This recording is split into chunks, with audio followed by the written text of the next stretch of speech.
Dia 29 de março de 2020, eu fiz a primeira adaptação, Frederico. O Ratinho Poeta. E desde então, praticamente todos os domingos da pandemia, eu escolhi uma história caiu sobre mim para que eu pudesse contar, para que eu pudesse estar junto com uma série de pessoas. E eu tenho ficado alguns domingos sem contar, porque eu estou tendo encontros presenciais e são mágicos. A gente poder contar o que viveu, poder ouvir o que o outro viveu, isso é uma dádiva, porque muitos já não estão aqui mais para contar. E eu então já fiz semana na outra semana e quero ter um encontro presencial outro com vocês. Mas isso está no convite, está no texto, eu espero que você possa estar junto no dia 2 de abril. Mas a história que eu vou contar hoje é exatamente sobre o movimento da vida. E ela é muito singela, muito delicada, que eu vou me permitir contar já falando das ilustrações. Porque começa com um coração gigante vermelho que ocupa uma página inteira e um pouco da outra. E perguntando e falando do som do coração. Para um pouquinho, ouça o seu. Você consegue ouvir o som do seu coração? Pois é. Aí na outra página tem um menino desnudo que tem lá, você vê só que tem um pedacinho do queixo e um pedacinho do umbigo. E eu sei que é um menino porque já li o livro. E no meio do peito, do ladinho do esquerdo, tem aquele coraçãozinho vermelho. E se fala no texto, dentro do peito. E claro, e aí vem a surpresa, que eu já dei spoiler, que é um menininho. Ele vem andando peladinho, com aquela carinha marota de um serzinho que está descobrindo o mundo.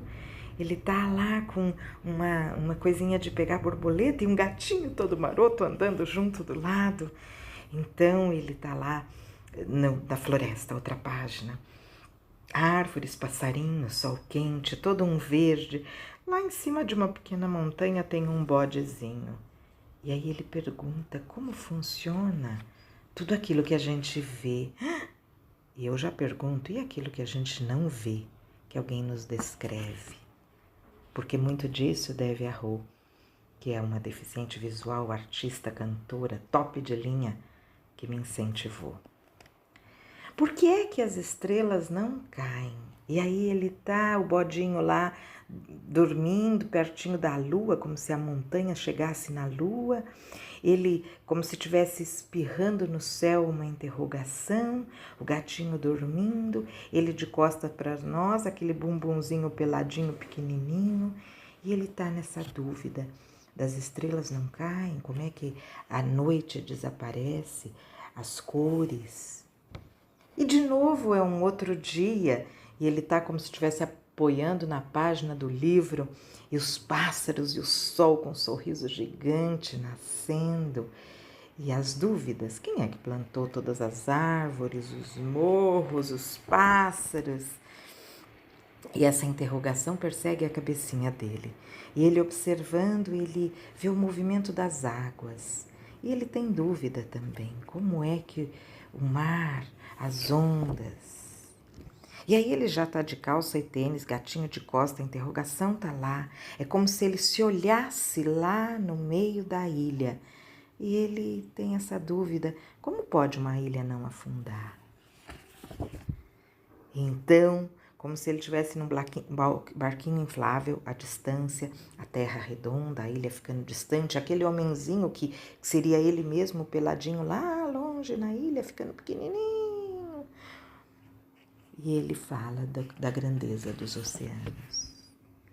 E claro, na outra página é como se fossem os territórios que foram rasgados e desmembrados e aquela pequena ilha no meio do oceano. E ele pergunta como as terras foram separadas. Já é um menininho de fone de ouvido, de tênis, de calça, de camiseta e boné. Então, uma grande bola, a grande terra, o mapa mundi, no meio da terra, no meio da página, ele deitadinho, já com uma camiseta mais larga, mais desbochada, largada, o bonezinho já virado de lado. E aí ele fala por que a neve dos polos nunca derrete. De novo, ele tá maior, já com outro corte de cabelo, já com uma bermuda, a terra no meio do azul infinito, mais luzes aparecendo. Como é que a água não cai? Como é que a lua gira em torno da terra assim? Agora ele está num canto da página, a gente percebe o tempo passando na carinha dele, agora ele usa óculos. Tem lá um sol gigante à distância, aquele imensidão do azul escuro do universo e a terra lá sendo rodeada pela lua. E a terra em torno do sol está na outra página, ele com uma luneta, ele já com uma calça jeans, um outro tipo de tênis. A gente percebe que o adulto está entrando nesse menino, ou já entrou.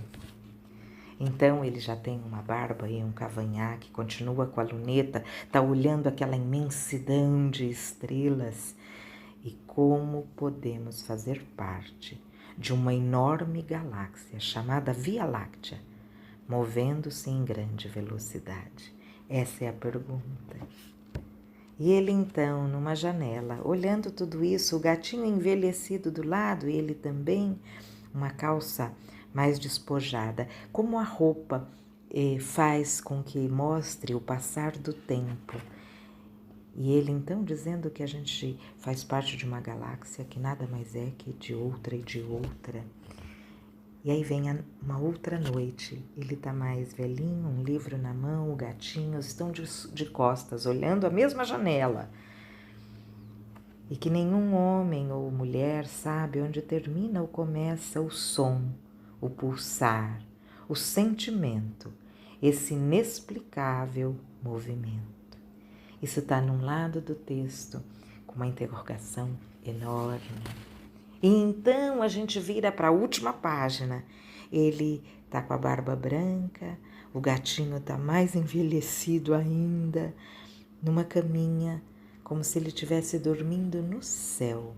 Ainda tem a janela de fundo, a lua cheia e aquele mesmo coração vermelho e enorme que estava na primeira página. Estava aqui e fala da vida. Então que a gente possa sentir o pulsar do nosso coração, sentir o pulsar da vida, saber que estamos aqui agora, tem algum motivo para isso. Não é à toa, não é de passagem, mas é para encontro, para sabedoria, para troca, para abraço. Então eu insisto que a gente possa se encontrar no parque mais uma vez, para que a gente possa se abraçar como anjos que somos. Um ótimo domingo. Opa! Uma adaptação de Andréa Nogueira ao livro O Movimento da Vida, de Carlos Alberto de Matos Ferreira, ilustrações de Bia Salgueiro, da Brink Book. Tenha uma ótima semana. Escuta o seu coração e escuta o dos outros também.